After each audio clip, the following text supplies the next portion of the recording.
Hind express news के विशेष digital bulletin दिन भर की बड़ी खबरों के साथ मैं काजल मारिया आप सभी का स्वागत करती हूँ। समाचार सुनने के साथ साथ आप हमारे कमेंट बॉक्स पर कमेंट भी कर सकते हैं। तो चलिए शुरू करते हैं आज के समाचार इन बड़ी खबरों के साथ। चीन से बॉर्डर पर जारी तनाव के बीच प्रधानमंत्री नरेंद्र मोदी शुक्रवार सुबह ले पहुंचे। पीएम मोदी का ये दौरा अचानक था, जिससे हर कोई चौंक गया। पीएम मोदी के साथ इस दौरान chief of defence staff Bipin Rawat भी मौजूद रहे। यहाँ प्रधानमंत्री श्री नरेंद्र मोदी को सेना व वायुसेना के अधिकारियों ने जमीनी हकीकत की जानकारी दी। इस दौरे के दौरान पीएम मोदी ने जवानों से भी मुलाकात की। जब पीएम मोदी सेना के जवानों का हौसला बढ़ाने पहुंचे तो वंदे मातरम और भारत माता की जय के नारों से धरती गूंज उठी। माता की जय, भारत माता की जय, वंदे वंदे वंदे। तो अब बात करते हैं कोरोना से जुड़ी इस खास खबर पर। 15 अगस्त तक देश की पहली स्वदेशी कोविड-19 वैक्सीन लॉन्च करने का लक्ष्य रखते हुए Indian council of medical research ने भारत बायोटेक के सहयोग से विकसित होने वाली वैक्सीन कोवैक्सीन के ट्रायल में तेजी लाने के लिए कहा है। भारतीय चिकित्सा अनुसंधान परिषद ने भारत बायोटेक को एक पत्र लिखकर मानव परीक्षण को फास्ट ट्रैक मोड पर चलाने के लिए कहा है। आईसीएमआर ने कहा है कि भारत बायोटेक द्वारा कोरोना वैक्सीन के इंसानों पर परीक्षण के परिणाम 15 अगस्त तक जारी किए जा सकते हैं।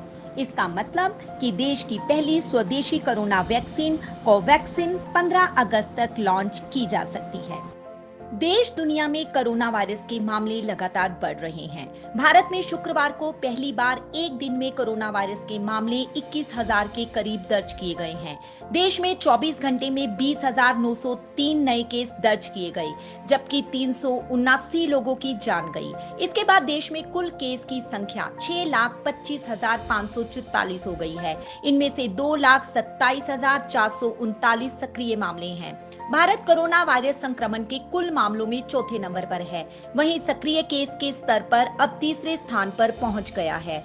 स्वास्थ्य मंत्रालय के आंकड़ों के मुताबिक देश में कोरोना महामारी से अब तक 18,213 मरीजों की मौत हो गई है और 3,79,891 लोग ठीक हो चुके हैं। इन सबके बीच अच्छी बात तो ये है कि कोरोना संक्रमित मरीजों के ठीक होने का आंकड़ा तेजी से बढ़ रहा है। देश में कोरोना मरीजों का रिकवरी रेट 98.24% हो गया है। कोरोना वायरस में सबसे ज्यादा महाराष्ट्र प्रभावित दिख रहा है। पिछले 24 घंटे की बात करें तो महाराष्ट्र में 6,330 नए मामले सामने आए हैं, जबकि दिल्ली में एक दिन में कोरोना संक्रमित मरीजों की संख्या 2,373 है।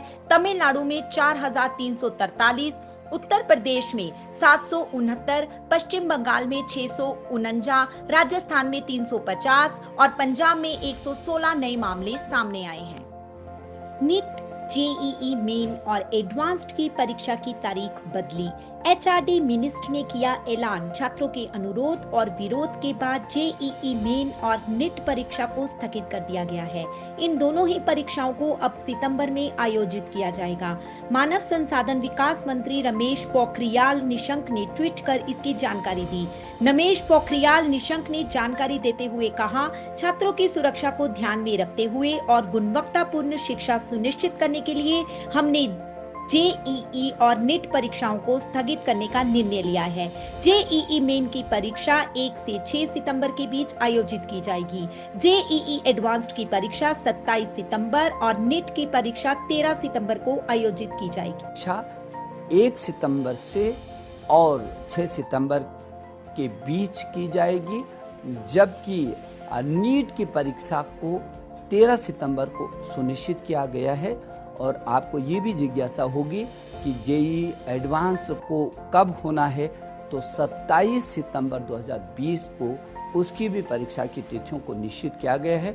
मुझे भरोसा है आप पूरी ताकत के साथ और बड़ी मस्ती के साथ, बिना तनाव के, ये जो वक्त मिला है आपको, ये आपको और सशक्त और मजबूती का वक्त मिला है और आपको अपनी प्रतिभाओं का और निखार लाने का वक्त मिला है। मेरी शुभकामना कि आप बहुत अच्छी तैयारी करें। पाकिस्तान के पंजाब प्रांत में शुक्रवार को एक मिनी बस के ट्रेन से टकरा जाने के कारण 29 लोगों की जान चली गई। मृतकों में अधिकतर सिख श्रद्धालु थे। अधिकारियों ने बताया कि कराची से लाहौर जा रही शाह हुसैन एक्सप्रेस ने दोपहर 1:30 बजे फर्रुखाबाद में एक मानव रहित क्रॉसिंग पर मिनी बस को टक्कर मार दी। बस में सिख श्रद्धालु सवार थे। यह घटना जहां हुई वह लाहौर से करीब 60 किलोमीटर दूर है।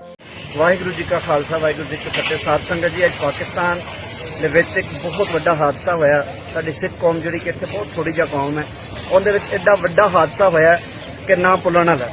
29 ਲੋਕ ਸਨ ਜਿਹੜੇ ਪਿਸ਼ਾਵਰ ਤੋਂ ਆਏ ਸਨ। ਭਾਈ ਰਗਬੀਰ ਸਿੰਘ ਉਹਦੇ 40ਵਾਂ ਸੀ ਔਰ 40ਵੇਂ ਦੇ ਵਿੱਚ ਅੱਜ ਉਹਨਾਂ ਅਰਦਾਸ ਕਰਕੇ ਜਦੋਂ ਵਾਪਸ ਜਾ ਰਹੇ ਸਨ, ਪਰ ਇਹਦੇ ਵਿੱਚ ਇਸ ਤਰ੍ਹਾਂ ਹੋਇਆ ਕਿ ਉਹ ਵਾਪਸ ਜਦੋਂ ਗਏ ਤੇ ਉਹਨਾਂ ਦਾ ਜ਼ੇਨ ਸੀ ਸੱਚੇ ਸੌ ਦੇ ਮੱਥਾ ਟੇਕਣ ਦਾ। ਪਰ रेल मंत्रालय ने एक बयान में बताया कि बचाव टीम घटनास्थल पर पहुंची और घायलों को जिला मुख्यालय अस्पताल ले जाया गया। रेलवे ने कहा है कि एक संभागीय इंजीनियर को निलंबित कर दिया गया है और मामले में जांच शुरू कर दी गई है। रेल मंत्री शेख रशीद ने अधिकारियों को घटना के लिए जिम्मेदार लोगों के खिलाफ तुरंत कदम उठाने का आदेश दिया है। प्रधानमंत्री इमरान खान ने घटना पर शोक प्रकट किया और घायलों को बेहतर चिकित्सा सहायता उपलब्ध करवाने को कहा है। तो आइए अब कुछ जानकारी देते हैं सिटी ब्यूटीफुल चंडीगढ़ के बारे में। सिटी ब्यूटीफुल चंडीगढ़ कोरोना मरीजों के रिकवरी रेट के मामले में देश में पहले स्थान पर है। चंडीगढ़ में कोरोना संक्रमित मरीजों का रिकवरी रेट 82.3% है, जो देश के किसी भी राज्य और केंद्र शासित प्रदेशों से ज्यादा है। इस बारे में चंडीगढ़ पीजीआई के निदेशक प्रोफेसर जगत राम ने बताया कि कोरोना रिकवरी रेट में आखिर चंडीगढ़ ने देश भर में पहला स्थान कैसे हासिल किया। उन्होंने बताया कि चंडीगढ़ पीजीआई में जो मरीज आते हैं उनमें से कुछ मरीजों की हालत स्थिर होती है और कुछ मरीज ऐसे भी होते हैं जिनकी हालत गंभीर होती है। जिन मरीजों की हालत स्थिर होती है उन्हें धन्वंतरी आयुर्वेदिक कॉलेज में भेज दिया जाता है, जहां पर उनका इलाज किया जाता है। वहीं जिन मरीजों की हालत गंभीर होती है उनका इलाज पीजीआई में किया जाता है। यहाँ पर आईसीयू, वेंटिलेटर और ऑक्सीजन आदि की सारी बेहतरीन सुविधाएं मौजूद हैं। ऐसे मरीजों के इलाज में खास सावधानियां बरती जाती हैं। हमारी यही कोशिश रहती है कि हर मरीज की जान बचाई जाए, जिससे मौतों की दर को कम किया जा सके। क्या सूद धर्मशाला में भेजा जाता है। जो मॉडरेट टू सीवियर पेशेंट है वो हमारे पास पीजीआई में आते हैं, तो पूरा ख्याल रखा जाता है। और जो मॉडरेट टू सीवियर पेशेंट है जिसमें मोर्टेलिटी काफ़ी ज़्यादा होती है, उनका पूरा उनकी ऑक्सीजनेशन का, उनके इंटेंसिव केयर का और जो भी उनको एचडीयू में रखते हैं तो उसमें पूरा ख्याल किया जाता है। और ताकि मतलब कम से कम मोर्टेलिटी हो, कम से कम डेथ हो, तो इसलिए उनकी केयर काफ़ी अच्छी है। इसलिए मैं समझता हूँ कि चंडीगढ़ का खासकर जो रिकवरी रेट है बहुत अच्छा है सर। एक काफ़ी बड़ी बात है, ताकि उसमें कोई भी ऐसे मोर्टेलिटी ना हो, डेथ वगैरह को प्रिवेंट किया जा सके, और तभी तो रिकवरी रेट बढ़ेगा। तो देखिए, जो तो पेशेंट एसिम्प्टोमेटिक पेशेंट जो डिटेक्ट होते हैं उनका, और जो माइल्ड सिम्प्टोमेटिक पेशेंट्स का तो रिकवरी रेट वैसे ही अच्छा होता है। जो बात आती है कि रिकवरी रेट को अच्छा करने के लिए क्या ज़रूरी है, जो patient moderate to severe patient है उस पर फोकस जब होगा, जिसमें डेथ रेट और मोर्टेलिटी ज़्यादा होगी, तो रिकवरी रेट डेफिनेटली आपका अच्छा आएगा। तो हमें जो फोकस करना है, जो ध्यान देना है, वो उन पेशेंटों को देना है जिसमें प्रॉब्लम हो सकती है, जैसे जिनको कोमॉर्बिडिटीज़ होती हैं, जो मॉडरेट टू सीवियर पेशेंट होते हैं, उसमें डेथ रेट और प्रॉब्लम उसमें ज़्यादा आ सकती है। जब उस पर आप फोकस रखेंगे, उनकी तरफ ध्यान देंगे, तो डेथ रेट काफ़ी कम आ जाएगा और रिकवरी रेट में वो सिग्निफिकेंटली कंट्रीब्यूट करेगा। सर, आप बता रहे हो जो रैपिड एंटीजन टेस्टिंग है, वो गवर्नमेंट ऑफ इंडिया ने, इंडियन काउंसिल मेडिकल रिसर्च ने हमें रिस्पॉन्सिबिलिटी दी है, जो किट के वैलिडेशन की जो किट उन्होंने हमें दी है, उसको देखना है कि वेदर इससे हम लोग ऑथेंटिकली टेस्ट को कर पाते हैं या नहीं। क्योंकि अगर ये जो एंटीजन रैपिड एंटीजन टेस्ट है, इसका रिपोर्ट 15 से 25 मिनट में, लगभग आधे घंटे में सैंपल लेना और पूरी टेस्टिंग ऑन द स्पॉट हो जाएगी। तो ये एक काफ़ी फ़ायदेमंद और काफ़ी एक पॉजिटिव स्टेप होगा, और इससे डिटेक्शन में भी काफ़ी फ़ायदा होगा। तो इसका ये बेनिफिट होगा कि रैपिडली आधे घंटे में सैंपल टेकना। के साथ ही उन्होंने ये भी कहा कि चंडीगढ़ में डिटेक्शन रेट भी ज्यादा है। स्वास्थ्य विभाग की ओर से लगातार लोगों की सैंपलिंग की जा रही है। कोई भी केस डिटेक्ट होते हैं उसका तुरंत इलाज शुरू कर दिया जाता है। इससे भी रिकवरी रेट में बढ़ोतरी हुई है। चंडीगढ़ पीजीआई ऐसे मरीजों की जान बचाने में कामयाब हुआ है जो बहुत ही नाजुक हालत में थे, जिस वजह से यहाँ का रिकवरी रेट बेहतर हुआ है। कोरोना महामारी के दौरान कई पेरेंट्स हैं जिनसे उनकी नौकरियां छीन गई। इतना ही नहीं, उनसे उनका रोजगार तक छीन गया और वह आर्थिक मंदी के इस दौर से गुजर रहे हैं। लेकिन इस संकट की घड़ी में चंडीगढ़ शिक्षा विभाग ने एक सराहनीय कदम उठाया है, जिसमें शिक्षा विभाग की ओर से 9वीं और 10वीं कक्षा में पढ़ने वाले बच्चों की फीस माफ कर दी गई है। शिक्षा विभाग की तरफ से यह फैसला ले लिया गया है, जिससे पेरेंट्स का काफी मनोबल बढ़ेगा और उनके बच्चों की भी पढ़ाई नहीं रुकेगी। इसी के साथ साथ प्राइवेट स्कूलों में मोटी फीस ना भर पाने पर वह पेरेंट्स भी अब गवर्नमेंट स्कूलों की ओर रुख कर रहे हैं और अपने बच्चों का दाखिला गवर्नमेंट स्कूलों में करा रहे हैं। उनको लेकर भी शिक्षा विभाग की ओर से एडमिशन दिया जा रहा है और यह बात भी खास करके कही गई है कि वह जितने भी बच्चे हैं वह उन्हें गवर्नमेंट के सभी स्कूल में एडजस्ट करेंगे ताकि कोई भी बच्चा शिक्षा से वंचित ना रहे। ਜਿਵੇਂ ਤੁਹਾਨੂੰ ਸਭ ਨੂੰ ਪਤਾ ਹੈ ਕਿ 8ਵੀਂ ਤੱਕ ਤੇ ਆਲਰੇਡੀ ਕੋਈ ਵੀ ਫੀਸ ਕਿਸੇ ਤੋਂ ਲੈ ਨਹੀਂ ਰਹੇ, ਚਾਰਜ ਨਹੀਂ ਕਰਦੇ। ਇਸ ਕਰਕੇ 9th ਔਰ 10th ਜੋ ਲੈਂਦੇ ਸੀ ਉਹਨਾਂ ਨੂੰ 8th तक तो ऑलरेडी फीस कंप्लीट है। पंजाब के स्वास्थ्य मंत्री बलबीर सिद्धू का बड़ा बयान। डॉक्टर पर्ची पर निगरानी बढ़ाई जा रही और ऑनलाइन सिस्टम बनाया जा रहा। महंगी बेची जा रही दवाओं के दाम पंजाब नहीं केंद्र तय करता है, जिससे केंद्र को करनी होगी कार्यवाही। पंजाब अब जेनरिक स्टोरों को करेगा मजबूत ताकि आम मेडिकल स्टोर महंगी दवा ना बेच सके। गल करो हथ पल्ले वाली गल सरकार के पल्ले असीं गल है कि जे बंदा कोई दुकान ते कोई मैलाफाइड टेंशन ना प्रैक्टिस कर रहा है या गलत दवाई बेच रहा है, साढ़े को ड्रग कंट्रोलर है, असं दवाई के सैंपल भर सकते हैं। ਅਸੀਂ ਉਹਦੇ ਲੇਕਿन ਜਿਹੜੀ MRP ਹੈ ਸੈਂਟਰ ਗਵਰਨਮੈਂਟ ਦੇ ਅਪਰੂਵਡ ਹੈਗੇ, ਅਸੀਂ ਉਹਨੂੰ ਤੈਅ ਨਹੀਂ ਕਰਦੇ। ਸਾਡਾ ਸਟੇਟ ਸਬਜੈਕਟ ਨਹੀਂ ਹੈਗਾ। ਤੁਸੀਂ ਕਮਿਸ਼ਨ ਦੀ ਗੱਲ ਨਾ ਕਰੋ, ਤੁਸੀਂ MRP ਪ੍ਰੋਫਿਟ ਦੀ ਰੇਟ ਦੀ ਗੱਲ ਕਰੋ। ਪ੍ਰੋਫਿਟ ਜ਼ਿਆਦਾ ਲਿਆ ਜਾਂਦਾ ਜਿਹੜਾ ਉਹ ਗਲਤ ਹੈਗਾ, ਮੈਂ ਉਹਦੇ ਖਿਲਾਫ ਹੈਗਾ। ਮੈਂ ਆਪ ਖੁਦ ਦਿੱਲੀ ਜਾ ਕੇ ਜਿਹੜੇ IAS ਅਫਸਰ ਲੇਡੀ ਹੈ ਸੁਭਰਾ ਸਿੰਘ ਨੂੰ ਮਿਲ ਕੇ ਆਇਆ ਮੈਂ ਵੀ ਇੱਦਾਂ ਦਾ ਜਿਹੜਾ MRP ਆ ਸਿਸਟਮ ਝੰਜਟ ਖਤਮ ਕਰੋ, ਬ੍ਰਾਂਡ ਵੇਸਟ ਖਤਮ ਕਰੋ, ਸਾਲਟ ਵੇਸਟ ਤੁਸੀਂ ਲੈ ਕੇ ਆਓ ਤਾਂ ਕਿ ਲੋਕਾਂ ਨੂੰ ਜਦੋਂ ਕੋਈ ਬੰਦਾ ਦਵਾਈ ਲੈਣ ਜਾਵੇ ਇਹਦੀ ਇਕੁਇਵਲੈਂਟ ਜਿਹੜੀ ਦਵਾਈ ਆ ਬਕਾਇਦਾ ਬਾਹਰ ਅਸੀਂ ਮੈਂ ਇਹ ਵੀ ਕੋਸ਼ਿਸ਼ ਕਰ ਰਿਹਾ ਕਿ ਜਿਹੜੇ ਜੈਨਰਿਕ ਸਟੋਰ ਖੋਲ੍ਹੇ ਜਾ ਰਹੇ ਨੇ ਉਹਨਾਂ ਦੇ ਬਾਹਰ ਇੱਕ ਬੋਰਡ ਡਿਸਪਲੇ ਕੀਤਾ ਜਾਊਗਾ ਜਿਹਦੇ ਉੱਤੇ ਮੈਡੀਸਨ ਆ ਲਿਖੋ ਇਹਦੇ ਮੁਕਾਬਲੇ ਆਹ ਸਾਲਟ ਹੈਗਾ ਤੇ ਉੱਥੇ ਜਿਹੜੀ ਮਰਜ਼ੀ ਮੈਡੀਸਨ ਲੈ ਲਓ। ਲੇਕਿਨ ਜੇ ਬੰਦੇ ਬਜਾਏ ਉਹ ਬਾਹਰੋਂ ਪਰਚੇਜ਼ ਕਰਨ ਜੈਨਰਿਕ ਸਟੋਰਾਂ ਜਾ ਕੇ ਪਰਚੇਜ਼ ਕਰਨ ਤਾਂ ਉਹਨਾਂ ਨੂੰ ਪ੍ਰੋਪਰ ਰਿਲੀਫ ਮਿਲ ਸਕਦਾ ਹੈ। ਲੇਕਿਨ ਜਿਹੜੀ ਗੱਲ ਤੁਸੀਂ ਕਰਦੇ ਹੋ ਕਿ ਜਿਹੜਾ ਲੋਕਾਂ ਦਾ ਹੁਣ ਤੁਸੀਂ ਦੁਕਾਨ ਖੋਲ੍ਹ ਲਈ ਹੈ, ਤੁਸੀਂ ਉਹਦੇ MRP ਜਿਹੜੀ ਆ ਉਹ ਜਿਹੜੀ ਮੈਨੂਫੈਕਚਰਰ ਕੰਪਨੀ ਆ ਉਹਨੇ ਲਿਖੀ ਹੈਗੀ ਆ, ਉਹ ਕੰਪਨੀ ਹੈਗੀ ਬੰਬੇ ਦੀ ਜਾਂ ਕੰਪਨੀ ਕਲਕੱਤਾ ਦੀ, ਉਹ ਜਿੱਥੋਂ ਮਾਲ ਡਿਸਪੈਚ ਹੋਇਆ ਉੱਥੇ ਗੱਲ ਹੋਣੀ ਚਾਹੀਦੀ ਹੈ, ਨਾ ਕਿ ਸਾਡੇ ਜਿੱਥੇ ਮਾਲ ਸੇਲ ਹੋ ਰਿਹਾ। ਕਣਕ ਦੇ ਰੇਟ ਤੈਅ ਕੀਤੇ ਨੇ, ਸੈਂਟਰ ਨੇ ਚਾਵਲ ਦੇ ਰੇਟ ਤੈਅ ਕੀਤੇ ਨੇ, ਤੇਲ ਦੇ ਵੀ ਰੇਟ ਤੈਅ ਕਰਦੀ ਹੈ, ਵੇਰੀਏਸ਼ਨ ਹੁੰਦੀ ਰਹਿੰਦੀ ਹੈ। ਜੇ ਦਵਾਈ ਦਾ ਵੀ ਕਰ ਸਕਦੇ ਕਿ ਕੋਈ ਵੱਡੀ ਗੱਲ ਨਹੀਂ ਹੈ। ਇਹ ਹੈ ਕਿ ਅਸੀਂ ਆਪਣੇ ਜਿਹੜੇ ਸਰਕਾਰੀ ਹਸਪਤਾਲ ਦੀ ਦਵਾਈ ਟੁੱਟਦੀ ਫ੍ਰੀ ਦਿੰਦੇ ਹਾਂ, ਇਹਦਾ ਕੋਈ ਅਸੀਂ ਪੈਸਾ ਚਾਰਜ ਨਹੀਂ ਕਰਦੇ। ਪਰ ਬਕਾਇਦਾ ਸਾਡੇ ਮੈਂ ਸਾਰੇ ਐਸਐਨ ਨੂੰ ਇੰਸਟਰਕਸ਼ਨ ਦਿੱਤੀਆਂ ਨੇ ਜੇਕਰ ਤੁਸੀਂ ਦਵਾਈ ਬਾਹਰ ਲਿਖੀ ਹੈ ਤਾਂ ਜਿਹੜਾ ਬੰਦਾ ਦਵਾਈ ਬਾਹਰ ਲਿਖੂਗਾ ਉਹਦੇ ਖਿਲਾਫ ਕਾਰਵਾਈ ਹੋਊਗੀ। ਔਰ ਜੇ ਦਵਾਈ ਬਾਈ ਦੀ ਤੁਹਾਡੇ ਸਟਾਕ 'ਚ ਨਹੀਂ ਹੈਗੀ ਤਾਂ ਤੁਸੀਂ ਉਹ ਜਿਹੜੀ ਦਵਾਈ ਆ ਖੁਦ ਆਪਣੇ ਪ੍ਰੋਵਾਈਡ ਕਰਕੇ ਦੇਣੀ ਆ, ਤੁਸੀਂ ਲੈ ਕੇ ਦੇਣੀ ਆ, ਨਾ ਕਿ ਉਹ ਬੰਦਾ ਆ ਕੇ ਪਰਸੋਂ ਉੱਥੇ ਡਾਕਟਰ ਸੀਗੇ ਸਰਵਿਸ ਡਾਕਟਰ ਉਹਨਾਂ ਨਾਲ ਬਕਾਇਦਾ ਅਸੀਂ ਕੋਸ਼ਿਸ਼ ਕੀਤੀ। ਉਹ ਕਹਿੰਦੇ ਕੈਨੇਡਾ ਦੇ ਵਿੱਚ ਇਹ ਸਿਸਟਮ ਹੈਗਾ ਕਿ ਵੀ ਉਹ ਬੰਦਾ ਜਿਹੜਾ ਡਾਕਟਰ ਪਰਚੀ ਨਹੀਂ ਲਿਖਦਾ, ਨਹੀਂ ਪਰਚੀ ਨਹੀਂ ਲਿਖਦਾ ਕਿਸੇ ਬੰਦੇ ਨੂੰ ਕਿ ਵੀ ਤੁਸੀਂ ਆਹ ਦਵਾਈ ਲੈ ਲਓ, ਆਹ ਲੈ ਲਓ। ਉਹ ਆਪਣੇ ਕੰਪਿਊਟਰ ਦੇ ਵਿੱਚ ਟਾਈਪ ਕਰਦਾ ਹੈਗਾ ਤੇ ਰਿਕਾਰਡ ਤੇ ਉਹਦਾ ਪੂਰੀ ਹਿਸਟਰੀ, ਉਹਨੂੰ ਜੋ ਦਵਾਈ ਉਹਨੇ ਸੁਜੈਸਟ ਕੀਤੀ ਹੈ ਉਹ ਫਾਰਮੇਸੀ 'ਚ ਉਹਦੀ ਮੈਸੇਜ ਚਲੇ ਜਾਂਦਾ, ਉੱਥੇ ਬੰਦਾ ਜਾ ਕੇ ਸਿਰਫ ਆਪਣਾ ਨਾਮ ਬੋਲਦਾ ਅਤੇ ਉਹਨੂੰ ਦਵਾਈ ਉੱਥੋਂ ਮਿਲ ਜਾਂਦੀ ਹੈ।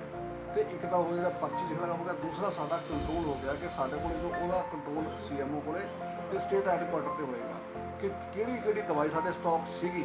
ਜੇ ਸਟਾਕ 'ਚ ਦਵਾਈ ਹੋਏਗੀ ਤਾਂ ਕੰਪਿਊਟਰ ਓਕੇ ਕਰੇਗਾ, ਜੇ ਨਹੀਂ ਤਾਂ ਨਹੀਂ ਕਰੇਗਾ। ਉਹ ਚੀਜ਼ਾਂ ਸਾਡੇ ਕੋਲ ਡੇਲੀ ਸ਼ਾਮ ਸਮਝੀ ਆ ਜਾਏਗੀ ਤਾਂ ਅਸੀਂ ਉਹਨੂੰ ਬਕਾਇਦਾ उस तरीके नाल जिहड़ी सप्लाई भी उपलब्ध करावांगे, प्लस असीं जिहड़ा उहदे चेक भी। पानीपत शहर में लुटेरों का गिरोह फिर से सक्रिय हो गया है। बीती रात 4 बदमाशों ने बुजुर्ग दंपति को बंधकर बनाकर करीब 7 लाख रुपए की लूट को अंजाम दिया। घर में बुजुर्ग दंपति अकेले रहते हैं। इसी बात का फायदा उठाकर बदमाशों ने लूट की वारदात को अंजाम दिया।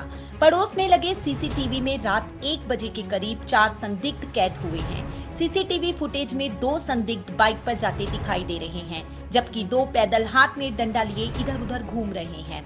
खबर है कि इन चारों ने ही इस वारदात को अंजाम दिया है। बुजुर्ग दंपति ने बताया कि चारों बदमाशों ने अपने मुंह ढके हुए थे। बदमाशों ने दोनों बुजुर्गों के हाथ पैर बांध दिए। इसके बाद वो करीब 7 लाख रुपए की लूट को अंजाम देकर फरार हो गए। उसमें 5,000 रुपया भी था, चाबी भी थी बारी की, और यहाँ पड़ी थी बुरैन मेरे सिराड़ के नीचे। जब उन्होंने वो मेरे हाथ पैर बांध दिए, वो उठाई, चाबी उनके हाथ लग गई, उन्होंने खोल लिया। कितने लोग थे? 4 थे। 3 तो मेरे को दाब रहे, एक उसके मुंह पे मैं कह तो रहा भाई 7 लाख रुपए का नकदी ले गए। 7 से बल्कि ऊपर क्यों अंगूठी भी है, एक सोने की अंगूठी है, 2 घड़ी थी, एक परस पड़ा था, बस सब कोई ले गए, ब्याह में खाली कर गए, पड़े वहां से बारी में। जो सूचना मिलते ही पुलिस मौके पर पहुंची और सीसीटीवी फुटेज को कब्जे में लेकर आरोपियों की तलाश में जुट गई है। पुलिस के मुताबिक जल्द ही आरोपियों को सलाखों के पीछे भेजा जाएगा। ये टीमें हमारी वो वारदात रात को कुछ लड़के उसके घर में घुस गए थे, वो बुजुर्ग रहते थे वहाँ पर, और कुछ कैश वगैरह ले गए, कुछ ज्वेलरी भी उन्होंने लिखवाई है, तो उसमें एफआईआर दर्ज कर ली है। सीआईए की टीमें भी हमने मौके पर भेजी थी और वो कर रहे हैं ट्राई, कुछ फुटेज भी उसमें आई है। चीन से बॉर्डर पर जारी तनाव के बीच प्रधानमंत्री नरेंद्र मोदी शुक्रवार सुबह लेह पहुंचे। पीएम मोदी का ये दौरा अचानक था, जिससे हर कोई चौंक गया। पीएम मोदी के साथ इस दौरान chief of defence staff Vipin Rawat भी मौजूद रहे। यहाँ प्रधानमंत्री नरेंद्र मोदी को सेना, वायुसेना के अधिकारियों ने जमीनी हकीकत की जानकारी दी। मई महीने से ही चीन के साथ बॉर्डर पर तनाव की स्थिति बनी हुई है। प्रधानमंत्री नरेंद्र मोदी शुक्रवार को नीमू की फॉरवर्ड पोस्ट पर पहुंचे। यहाँ पर सीनियर अधिकारियों ने उन्हें मौके की जानकारी दी। पीएम मोदी ने सेना, वायुसेना के अफसरों से सीधे संवाद भी किए। पहले इस दौरे पर सिर्फ सीडीएस विपिन रावत को ही आना था, लेकिन पीएम मोदी ने खुद पहुंचकर सभी को चौंका दिया। लेह के war memorial hall of fame पहुंचकर प्रधानमंत्री नरेंद्र मोदी ने जवानों को श्रद्धांजलि दी। इसके बाद उन्होंने सेना के अस्पताल में घायल जवानों से मुलाकात की। इसके बाद पीएम नरेंद्र मोदी ने जवानों को संबोधित किया। पीएम नरेंद्र मोदी ने भारतीय सैनिकों के पराक्रम की सराहना की। पीएम नरेंद्र मोदी ने कहा कि जब देश की रक्षा आपके हाथों में है, आपके मजबूत इरादों में है, तो सिर्फ मुझे ही नहीं बल्कि पूरे देश को अटूट विश्वास है और देश निश्चिंत भी है। दुनिया ने आपका अदम्य साहस देखा है, जाना है। आपकी शौर्य गाथाएं घर घर में गूंज रही है और भारत माता के दुश्मनों ने आपकी फायर हुई देखी है और आपकी फ्यूरी भी। साथियों, लद्दाख का तो ये पूरा हिस्सा ये भारत का मस्तक है, 130 करोड़ भारतीयों के मान सम्मान का प्रतीक है। ये भूमि भारत के लिए सर्वस्व त्याग करने के लिए हमेशा तैयार रहने वाले राष्ट्रभक्तों की धरती है। इस धरती ने कुशक बकुला रिंपोचे जैसे महान राष्ट्रभक्त देश को दिए हैं। ये रिंपोचे जी ही उन्हीं के कारण जिन्होंने दुश्मन के नापाक इरादों में स्थानीय लोगों को लामबंद किया। आपकी बुझाएं उन चट्टानों जैसी मजबूत हैं जो आपके इर्द गिर्द हैं। आपकी इच्छा शक्ति आसपास के पर्वतों की तरह अटल है। पीएम नरेंद्र मोदी ने कहा कि आपका ये हौसला, शौर्य और मां भारती के मान सम्मान की रक्षा के लिए आपका समर्पण अतुलनीय है। जिन कठिन परिस्थितियों में जिस ऊंचाई पर आप मां भारती की ढाल बनकर उसकी रक्षा, उसकी सेवा करते हैं, उसका मुकाबला पूरे विश्व में कोई नहीं कर सकता। लद्दाख स्काउट नाम से इन्फेंट्री रेजिमेंट बनाने का प्रेरणा मिली। आज लद्दाख के लोग हर स्तर पर, चाहे वो सेना हो या सामान्य नागरिक के कर्तव्य हो, राष्ट्र को सशक्त करने के लिए अद्भुत योगदान दे रहे हैं। साथियों, हमारे यहां कहा जाता है, खड्गेन आक्रम्य भंजितः, खड्गेन आक्रम्य भुंजितः, वीर भोग्या वसुंधरा, यानी वीर अपने शस्त्र की ताकत से ही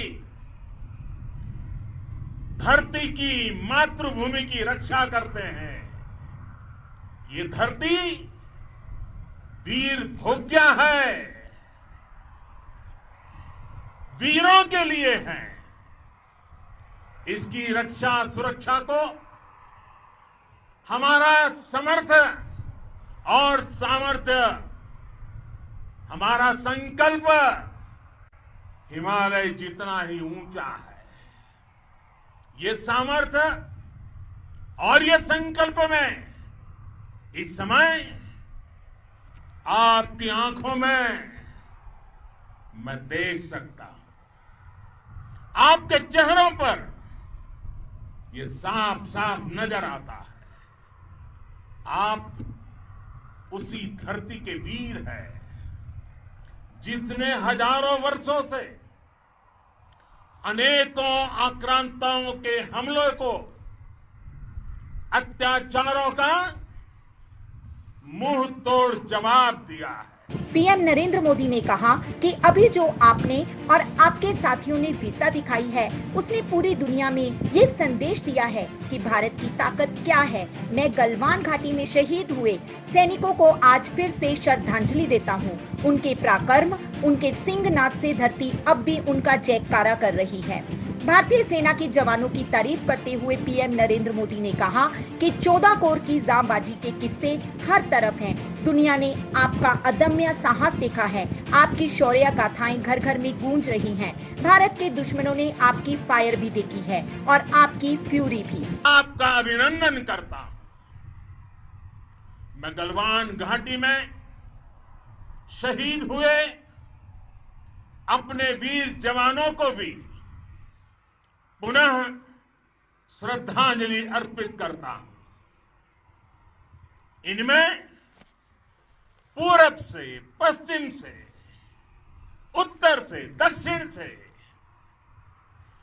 देश के हर कोने के वीर अपना शौर्य दिखाते थे। उनके पराक्रम, उनके सिंहनाद से धरती अब भी उनका जयकारा कर रही है। आज हर देशवासी का सिर आपके सामने, अपने देश के वीर सैनिकों के सामने आदरपूर्वक नतमस्तक होकर के नमन करता है। आज हर भारतीय की छाती आपकी वीरता और पराक्रम से फूली हुई है। साथियों, सिंधु के आशीर्वाद से ये धरती पुण्य हुई है। वीर सपूतों के शौर्य और पराक्रम की गाथाओं को ये धरती अपने आप में समेटे हुए है। लेह लद्दाख से लेकर करगिल और सियाचिन तक, रेजांगला की बर्फीली चोटियां से लेकर गलवान घाटी के ठंडे पानी की धारा तक, हर चोटी, हर पहाड़, हर जर्रा जर्रा, हर कंकड़ पत्थर भारतीय सैनिकों के पराक्रम की गवाही देते हैं। 14 कोर की जांबाजी के किस्से तो हर तरफ है। हम, और ये हमारी पहचान है, हम वो लोग हैं जो बांसुरी धारी कृष्ण की पूजा करते हैं, तो हम वही लोग हैं जो सुदर्शन चक्रधारी कृष्ण को भी आदर्श मान करके चलते हैं। इसी प्रेरणा से हर आक्रमण के बाद भारत और सशक्त होकर उभरा है। साथियों, राष्ट्र की, दुनिया की, मानवता की प्रगति के लिए शांति और मित्रता हर कोई स्वीकार करता है, हर कोई मानता है बहुत जरूरी है। लेकिन हम ये भी जानते हैं कि शांति निर्बल कभी नहीं ला सकता। कमजोर शांति की पहल नहीं कर सकता। वीरता ही शांति की पूर्व शर्त होती है। भारत आज जल, थल, नभ और अंतरिक्ष तक अगर अपनी ताकत बढ़ा रहा है तो उसके पीछे का लक्ष्य मानव कल्याण ही है। भारत आज आधुनिक अस्त्र शस्त्र का निर्माण कर रहा है। दुनिया के आधुनिक से आधुनिक तकनीक भारत की सेना के लिए ला रहे हैं, तो उसके पीछे की भावना भी यही है। भारत अगर आधुनिक इंफ्रास्ट्रक्चर का निर्माण तेजी से कर रहा है तो उसके पीछे का संदेश भी यही है। विश्व युद्ध को अगर हम याद करें, विश्व युद्ध हो या फिर शांति की बात, जब भी जरूरत पड़ी है विश्व ने हमारे वीरों का पराक्रम भी देखा है और विश्व शांति के उनके प्रयासों को महसूस भी किया है। हमने हमेशा मानवता की, इंसानियत की, ह्यूमैनिटी की रक्षा और सुरक्षा के लिए काम किया है, जीवन खपाया है। आप सभी भारत के इसी लक्ष्य को, भारत की इसी परंपरा को, भारत की इस महान संस्कृति को स्थापित करने वाले अगवा लीडर हो। साथियों, महान संत तिरुवल्लुवर जी ने सैकड़ों वर्ष पूर्व कहा था, मारामाणम मांडह बड़ी चेलो तेतुम येना नानगे येमम पढ़ाई कहा। यानी शौर्य, सम्मान, मर्यादापूर्ण व्यवहार की परंपरा और विश्वसनीयता, ये चार गुण किसी भी देश की सेना का प्रतिबिंब होते हैं। भारत की सेनाएं हमेशा से इसी मार्ग पर चली है। साथियों, विस्तारवाद का युग समाप्त हो चुका है। ये युग विकासवाद का है। तेजी से बदलते हुए समय में विकासवाद ही प्रासंगिक है। विकासवाद के लिए ही अवसर है और विकासवाद ही भविष्य का आधार भी है। बीती शताब्दियों में विस्तारवाद ने ही मानवता का सबसे ज्यादा हित किया, मानवता को विनाश करने का प्रयास किया। विस्तारवाद की जीत जब किसी पर सवार हुई है, उसने हमेशा विश्व शांति के सामने खतरा पैदा किया है। और साथियों, ये न भूले, इतिहास गवाह है कि ऐसी ताकतें मिट गई हैं या मुड़ने के लिए मजबूर हो गई है।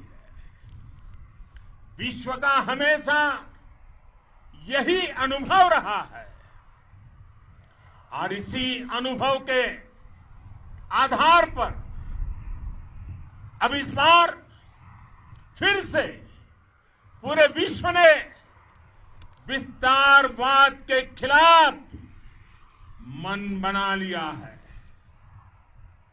आज विश्व विकासवाद को समर्पित है और विकास की खुली स्पर्धा का स्वागत कर रहा है। साथियों, जब जब मैं राष्ट्र रक्षा से जुड़े किसी निर्णय के बारे में सोचता हूं तो मैं सबसे पहले दो माताओं का स्मरण करता हूं। जब भी मैं राष्ट्र रक्षा के विषय में सोचता हूं तो मैं सबसे पहले दो माताओं का स्मरण करता हूं। पहली, हम सभी की भारत माता।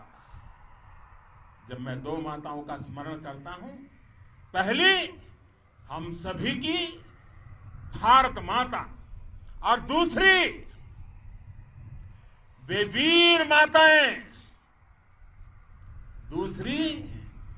वीर माताएं, जिन्होंने आप जैसे पराक्रमी योद्धाओं को जन्म दिया है। मैं उन दो माताओं का स्मरण करता हूं। मेरे निर्णय की कसौटी यही है। इसी कसौटी पर चलते हुए आपके सम्मान, आपके परिवार के सम्मान और भारत माता की सुरक्षा को देश सर्वोच्च प्राथमिकता देता है। सेनाओं के लिए आधुनिक हथियार हो या आपके लिए जरूरी साजो सामान, इन सभी पर हम बहुत ध्यान देते रहे हैं। अब देश में बॉर्डर इंफ्रास्ट्रक्चर पर खर्च करीब 3 गुना कर दिया गया है। इससे बॉर्डर एरिया डेवलपमेंट और सीमा पर सड़कें, पुल बनाने का काम भी बहुत तेजी से हुआ है। इसका एक बहुत बड़ा लाभ यह भी हुआ है कि अब आप तक सामान भी कम समय में पहुंचता है। साथियों, सेनाओं में बेहतर समन्वय के लिए लंबे समय से जिसकी आशा थी, वो चीफ ऑफ डिफेंस स्टाफ के पद का गठन करने की बात हो या फिर नेशनल वॉर मेमोरियल का निर्माण, वन रैंक वन पेंशन का फैसला हो या फिर आपके परिवार की देखरेख से लेकर शिक्षा तक की सही व्यवस्था के लिए लगातार काम, देश आज हर स्तर पर अपनी सेनाओं और सैनिकों को मजबूत कर रहा है। साथियों, भगवान गौतम बुद्ध ने कहा है, साहस का संबंध प्रतिबद्धता से है, कन्विक्शन से है। साहस करुणा है, साहस कंपेशन है। साहस वो है जो हमें निर्भीक और अड़िग होकर सत्य के पक्ष में खड़े होना सिखाएं। साहस वो है जो हमें सही को सही कहने और करने की ऊर्जा देता है। साथियों, देश के वीर सपूतों ने गलवान घाटी में जो अदम्य साहस दिखाया, वो पराक्रम की पराकाष्ठा है। देश को आप पर गर्व है, आप पर नाज है। आपके साथ ही हमारे आईटीबीपी के जवान हो, बीएसएफ के साथी हो, हमारे बीआरओ और दूसरे संगठनों के जवान हो, मुश्किल हालात में काम कर रहे हैं, इंजीनियर हो, श्रमिक हो, आप सभी अद्भुत काम कर रहे हैं। हर कोई कंधे से कंधा मिलाकर मां भारती की रक्षा के लिए, मां भारती की सेवा में समर्पित है। आज आप सभी की मेहनत से देश अनेक आपदाओं से एक साथ और पूरी दृढ़ता से लड़ रहा है। आप सभी से प्रेरणा लेते हुए हम मिलकर हर चुनौती पर, मुश्किल से मुश्किल चुनौती पर विजय प्राप्त करते रहे हैं, विजय प्राप्त करते रहेंगे। जिस भारत के सामने और हम सबने जिस भारत के सपने को लेकर और विशेष रूप से आप सब सरहद पर देश की रक्षा कर रहे हैं, हम उस सपने का भारत बनाने के लिए, आपके सपनों का भारत बनाने के लिए 130 करोड़ देशवासी भी पीछे नहीं रहेंगे, ये मैं आज आपको विश्वास दिलाने आया हूं। हम एक सशक्त और आत्मनिर्भर भारत बनाएंगे, बना करके ही रहेंगे। और आपसे प्रेरणा जब मिलती है तो आत्मनिर्भर भारत का संकल्प भी और ताकतवर हो जाता है। मैं फिर एक बार आप सभी का हृदय से बहुत बहुत अभिनंदन करता हूं, बहुत बहुत धन्यवाद करता हूं। मेरे साथ पूरी ताकत से बोलिए, भारत माता की। तो ये थे आज के मुख्य समाचार। इसी तरह हर दिन हर नई खबर के साथ आपका अपना डिजिटल चैनल हिंद एक्सप्रेस आपकी सेवा में हाजिर रहेगा। तब तक के लिए आज्ञा दीजिए। नमस्कार।